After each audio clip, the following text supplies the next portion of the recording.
Ladies and gentlemen, good evening, good afternoon, good morning, wherever you might be or wherever you get up. Today we are in ATTA Center, which is the largest convention center in the Baltic states. Not the Balkans, but the Baltic states. Very different, very different. And thank you to ATTA Center. And today we have a special guest, Pierre Bertrand from Paris. Yeah. Yeah. Saxophone player, flute player, composer, professor of composition, Yeah. right? Yeah. So many things, and let's see how Pierre got to where he is right now. How do you become a composer? So what were your influences in the very early on? How do you started? You started with saxophone, correct? Yeah, at the beginning, I heard jazz in the Nice festival because I am from the south of France, from Nice, and it was in 77, and I was 5, and I knew, listening to the jazz concert, that I will play saxophone and sometimes I will play jazz. Okay. But anyway, it was music. It was just a sort of hurt, you know. Mm-hmm. So classical music didn't seem as interesting. You liked more of the No, in fact, it was the first the light, impression, yeah, yeah, the first light. Okay. Then I wait until 10 to start music with the professor and the saxophone. But I was playing by myself on little keyboards and things like that. Nice. And I start to write directly without knowing nothing at 11. Oh. But without any knowledge. It means only putting notes on the. So composition was before saxophone. No, it Or was at the it same time. At the same time. At the same time, I learned the music and the saxophone, and as I knew where the notes on the bar, I could put myself notes on the bar. Wow. So it was a little. That's very cool. So I recorded some on a tape a voice. Then but really random notes. I put another and I played on the first top, tape. And I noticed that third was better than last second or things like that. So it was, you know.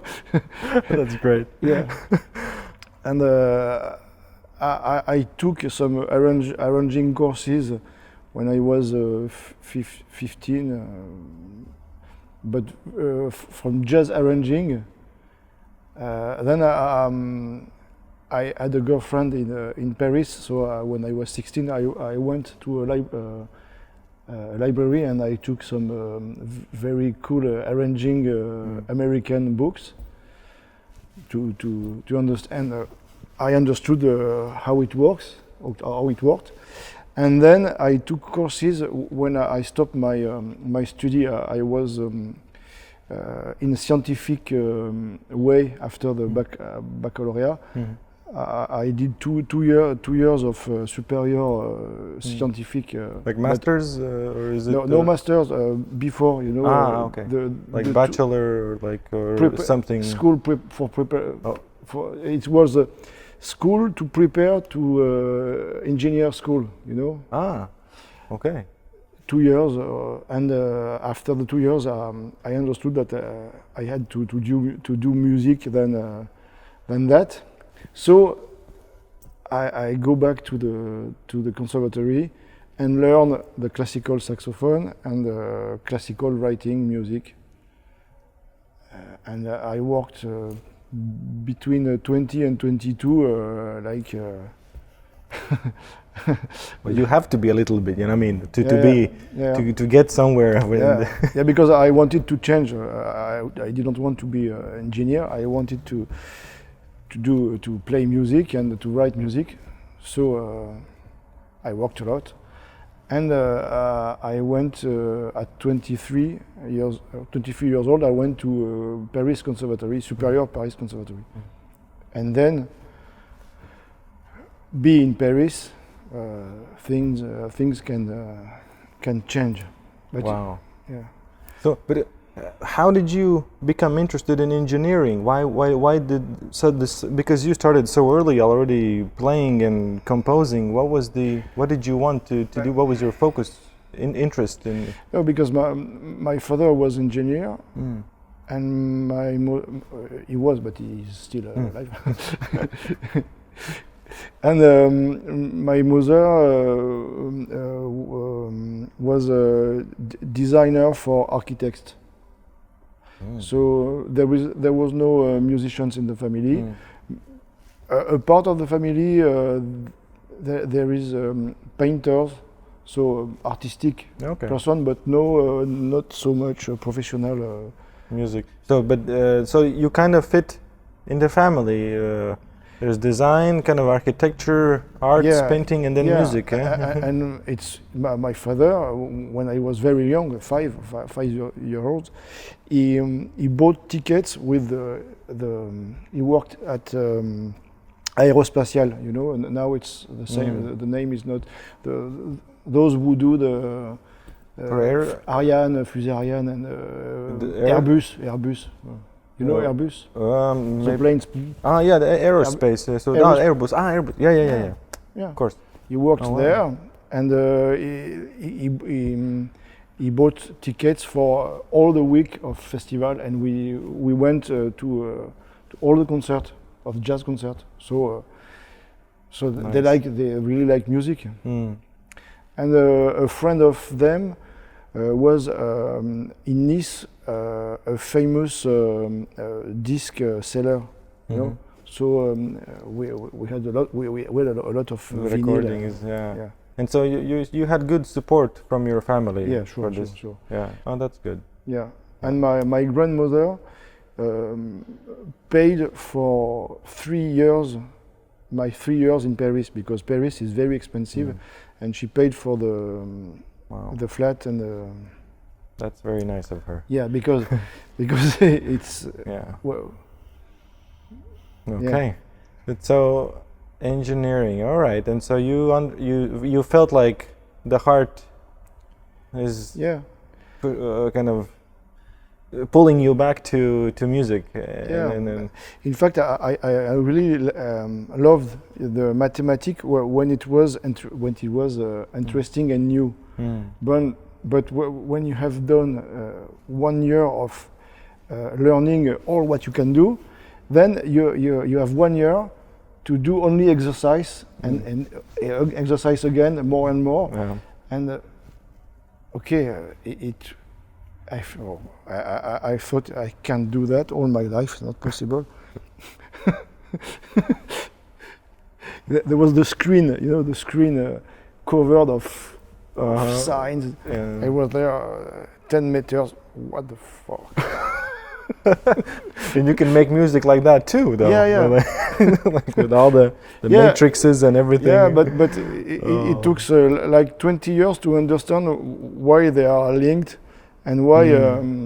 And in fact, when you compose music, it's more person that can take the engine and put out everything out than only you know. Yeah. It's like, I think, but there is a very exact science also behind all the, hits. Like, I mean, pop music, for example, because they're very usually, I think, I don't want to say similar. Well, there are similar harmonies, but there's always this one song from one artist that is because somebody who knows how to write these hits, usually in Sweden. Yeah. Okay. It's where they are, Yeah. like the hit writers, and it's like it's something about just they know, and it's math basically. But anyway, even if it sounds nearly the same, there is every time in a big hit, there is something very special that you know that why it's the hit, the same, and that's why this is a hit and the other not. Yeah, exactly. Nice. But so for you, later when you studied composition, it was pretty easy because you, first of all, you were very interested, and secondly, you started so early with everything that it came. I mean, you took the information in kind of, oh, okay, this is this, this is this. It wasn't like the interest of starting early is not to be afraid when it gets complicated. But I remember that I wrote music since I am 12 until 21, and when I started the classical writing music and learning all that, during 4 years I didn't write anything. It was not possible because each week we were discovering new music, incredible music, and learning how it works. And okay, stop, learn, and then we will see. So I didn't write anything since from 22 to 26. Okay, good. It's a good break. I mean, learning break. No, I wrote arrangements, but not music. Interesting. You also probably, like most, because it's not very common in classical music. We learn our excerpts maybe by heart, from memory and play. But in jazz, usually it's that one thing where I know I've done this sometimes back in the day when I did anything related to kind of blues or whatever. We had to transcribe something because we were playing from a recording. We just didn't have the music, basically. That's why. Sure. And so you did also a lot of that as well in your days of learning with saxophone playing. In fact, I did that. It's not. I did that because when I wanted to go back to the conservatory, I had to work the music, the musical, the ear and the reading. Okay. So we have some. We say in France, dictée. We have that. Yeah. And I know that I had to work that. So I took Michel Petrucciani or Stan Getz, and I pick up the music without the instrument to work. In fact, enter the. So without an instrument, even you were just from the. On the paper. It's like in the music courses, classical, to enter the conservatory, because I knew that I will have to do that. Yeah. And to read several keys and things like that. But after that, I stopped. when I was in the conservatory, then no. See, and when I really like some musicians as Stan Getz or, for example, Joe Henderson, I picked up the music, but not a lot of like 2 solos by ear, not writing for the ear, because when you hear, it's direct from the ear to the instrument. And then there is not the wall of the reading. It's the wall of that's true. For arrangement, when I was 26, I finished the Paris Conservatory, and a guy told me, asked me if I wanted to start writing courses, but it was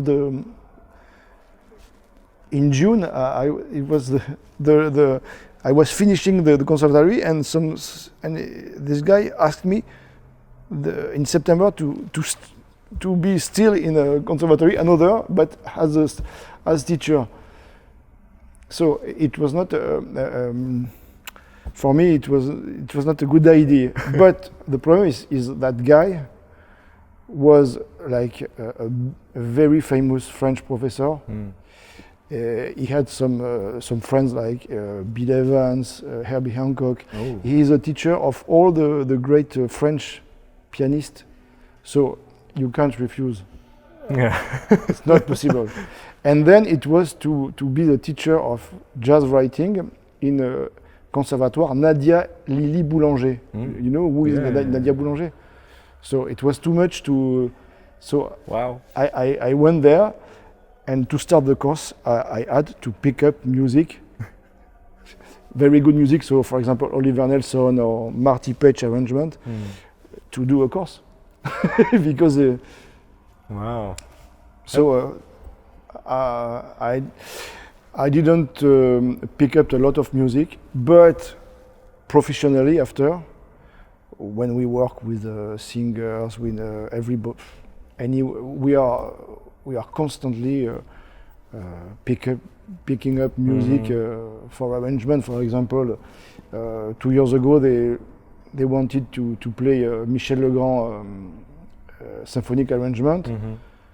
They don't have, so they asked me to pick up and to do an arrangement for the. It's okay. So so after it's like the normal So job. How long does it take for you to do something like that? An arrangement of this piece in particular? In fact, I'm much more. I'm quicker if I write anything from the, everything from the beginning than to pick up, because pick up is really. You mean beginning? If you if I have to write an arrangement starting by zero, you just give me the melody and the guitar or voice version. But when you listen the whole. But when it's very long, because you listen to the strings, then you listen to there is horns. Okay, what are and there is flute. English horn. You know. Okay. Yeah, it can be. But I mean, how long does? I mean, it takes a long time. I'm assuming, no, or it depends on the. How complex, of course, the piece, but. Or how long and how big. This and this. Yeah. When it's strings, it's nice because there is only 4 or 5 parts. Yeah. So it's really. It's this, but it's this. Yeah, but well, the concept that's a big rule for writing music for orchestration is that you have to consider the orchestra like sonor plans. You know, there is like sonor plans can be one section or can be a mix. But for example, you have the strings with the harp. You can put that together. The percussions, you have the brass section, the woodwinds. But that's the main idea. Yeah. So the smaller work you have to do is to balance all this. So it means that you write, for example, when it's symphonic and there is no rhythm section, I start usually by the strings and the ideas from all the piece, and just writing some ideas. Then there is then I come back to the beginning and write also for horns or for brass and for. So when it's symphonic, it's like 4 or 5 pass, you know. Yeah. Wow. So it's long. Yeah. Wow. But that's amazing. I mean, to pick up that much from you. I remember in school I had, oh my goodness, I had problems with this dictation. Yeah. I was like, oh. And then I mean, it was only one voice, you know. But then when it came multiple, I was like, oh. Multiple is very difficult. Do you have perfect pitch? No. Or no? Okay. No. So you're normal. You're no. Yeah. No, but I have a relative. Relative pitch. Ah. Yeah, but it depends. In fact, my problem is that I play alto sax in E flat, all the B flat sax, flute and G flute. So kind of messes with the head. You know? so everything can be a C or a D. You know, it's not the important. No. Yeah. Nice. Yeah. But in the morning, if maybe I didn't have play saxophone or something, I can hear the good notes. Yeah. But after it's finished, if I play sax, it's finished. Funny. But so how did you picked up flute? Because I mean I know in jazz, you know, saxophone players very often double flute. It was because of that, or you also like the instrument a lot, or just because my jazz teacher, when I was 18, I asked him, "What do you think? Can I be professional or not?" And he told me, yes, you can. And he gave me a lot of work, in fact. So when I was in scientific schools, I was also playing on Friday night and Saturday night in orchestra and professional gigs. And it was difficult, in fact. And difficult because for the head, you know. Okay, because of school and the gigs, yeah. And what was your question? About flute. Flute. So he was a flute player, and he told me, if you want to walk, sax is not enough. You at least you have to play flute. If you can play clarinet, it's nice. So I have a clarinet, but it stays at home. It's practicing right now. That's what we say. It's finished now. When we leave the instrument overnight somewhere, it's always practicing. No, there is a Okay, so clarinet is only as a exposition for like flowers, yes. No. But anyway, it's serious to play an instrument. So of course. So you so that then you picked up flute. Flute, and at the beginning it was just to work, and then I liked this instrument. So I bought then a G flute, a piccolo, and I really like flute. Nice.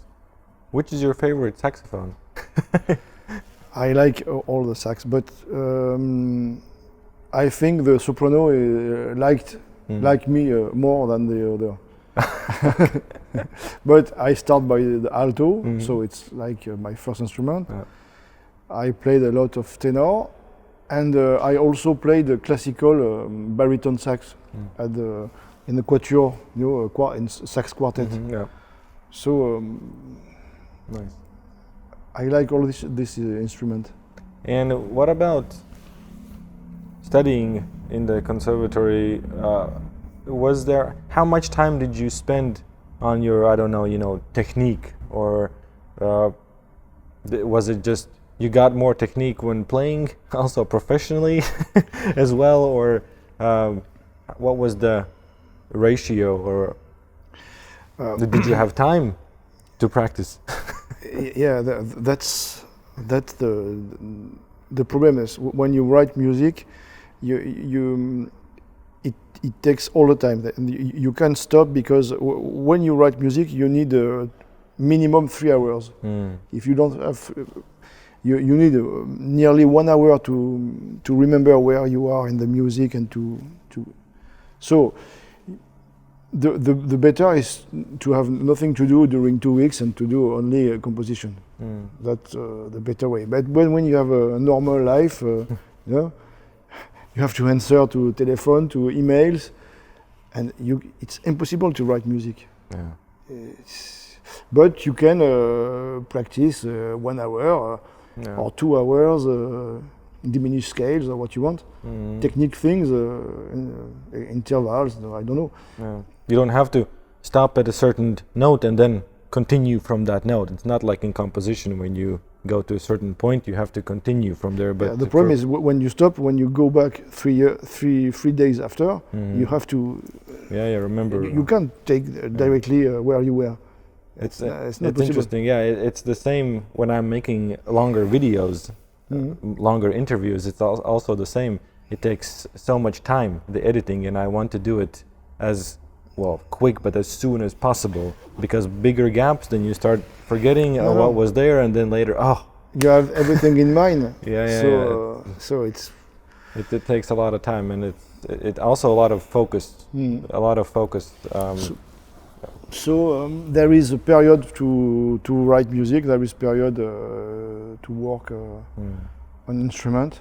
Do you need silence when you work on arranging or composing? Yeah. You have a special place at home, or where you like to compose? Yeah. Nice. It's in my room, or if there is nobody in the bed. It's really nice, because in the bed you can have the computer. And Nice. Awesome. My favorite office. That's the perfect office. You get up in the morning and you are in the office. No, you have to go to have a coffee. Yeah. And then. Well, you can arrange that. You can put in a coffee machine next. Yeah. No, if it's really serious, I have to go in the kitchen, on the table. Then it's serious. Yeah. and if it's very difficult, I go downstairs to the piano. Yeah. Okay. Yeah. How about students? It's because I noticed also in teaching different times, like let's say, I didn't teach 30 years ago, but I have noticed in the last 15 years, how society changes or people change and the generations change, and how do you see, or how does that impact your teaching? Have you noticed it, and what are the differences? In fact, it's I didn't. I start 23 years ago, so it's start to be a long time. Yeah. But my course now is better than 20 years ago. So I can't know really if the students are better or not.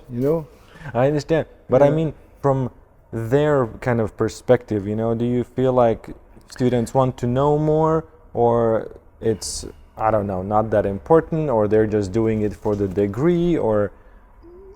Yeah, sure. When it was the beginning, they went only because they knew that there was a jazz writing course, and now this course there is 5 levels, and it's in the cursus. You have to do that. So, as usual, there is very interested students, and some that are here. They like the course. It's sympathetic. No, but yes, it's very sympathetic, but no work. So no, it's not a problem. In the beginning, they went because they needed the course, but now they go because you teach it. They probably no, because they have to do. It's written that they have to be there. It's not the same at all. But at the end, my course is very. There is a point very important, is that one or two times in the year we play the music with the orchestra that is supposed to play that. So, because the more important when you write music is when it's played, and when you hear the musician play, and you have they say, oh, I can't read that, or it's a lot of things you didn't think about, because writing music is not only put notes, it's everything. What the music, when you write music, the articulation, the slur, what makes the music alive. And it's, in fact, it's a way to communicate with musicians. So, for example, if your music sheet is dirty, the image you give to the musician is that you are a dirty person, you know. Okay, nice. And they don't want to play that. Yeah. You know, I was thinking about how I usually, when I take a new piece, or it doesn't matter, new or old actually, but a piece of music, you know, let's say for trumpet, I try to pay very close attention to, you know, dynamics, articulations, and I try to really do them so that I kind of, because if it's on the paper, I really want to do it, because the composer probably had an idea behind that. And the more I think about it, I think it's so complex, because I don't know if the composer was thinking, okay, I'm gonna put forte here, but I want it to be maybe kind of a very gentle. And of course, there are, maybe he can write forte cantabile or all this stuff, but there is something, you know, how because if the composer is not around anymore, how to make his emotion, you know, really transfer to the page, so that the artist will pick it up, because I think it's a very sensitive, very intimate thing. You know, when you take music from Vivaldi or for Bach, there is not so much in. Exactly. Nearly nothing. It's forte or piano, but there is, or maybe medium, you know.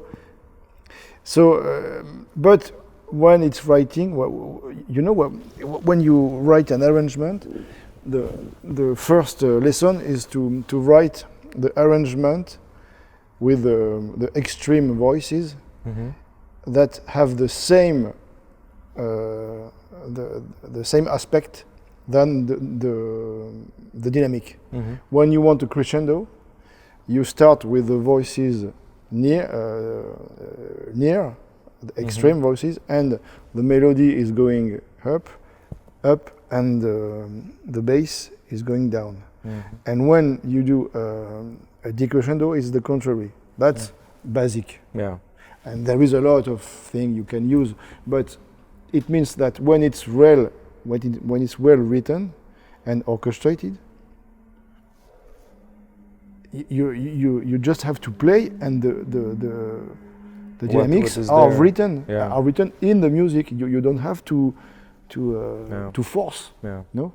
Well, yeah, and with Bach, I know people say, oh, you know, for a student, you know, teachers say, oh, you don't play Bach like that, you know, nobody plays, but there are so many opinions, because nobody knows. I can't ask Johann how he meant it. So it's like, oh, which is the right version? Like, oh, a crystal ball, let's see. No, so if it's well written, you can guess most of the dynamics. But then when at the Romantic period, and then after, the composers started to put a lot of information. And maybe sometimes really too much. So, in fact, what I feel is that when you write a lot, because I write a lot of information, and I know that, and I say to the students to do that, just because you give a solution, and you will not waste time in inutile discussion. You know, you have chosen the duration of the note, its Articulation. note, articulation. Yeah. So that's the work. Yeah. You know that works, and yeah, you can work faster. Mm-hmm. But if a musician think, or the conductor think it's not a good idea, or it can change. Yeah. That's why when you hear different interpretation of symphonic music or anyway, there is a lot of difference. Very, very, and sometimes even some surgical Yeah. for conductors. Yeah, I don't think the composer wanted this. Like, Yeah, or you have something very complicated with a lot of tricky rhythm, and you do some accelerando and decrescendo yeah. and retardando inside. So Well, if the composer is not around, well, yeah. okay, well, so it's necessary to, when you play your music, to understand a little how it's done. Pierre, Yeah. thank you so much for this little conversation, and I hope to see you maybe in ATTA Center in a concert, maybe. With maybe in the pleasure. future. Yeah. So, thank you ATTA Center for this wonderful space, and thank you Pierre Thank for you. the lovely talk. Thank you Ciao. very much. Ciao.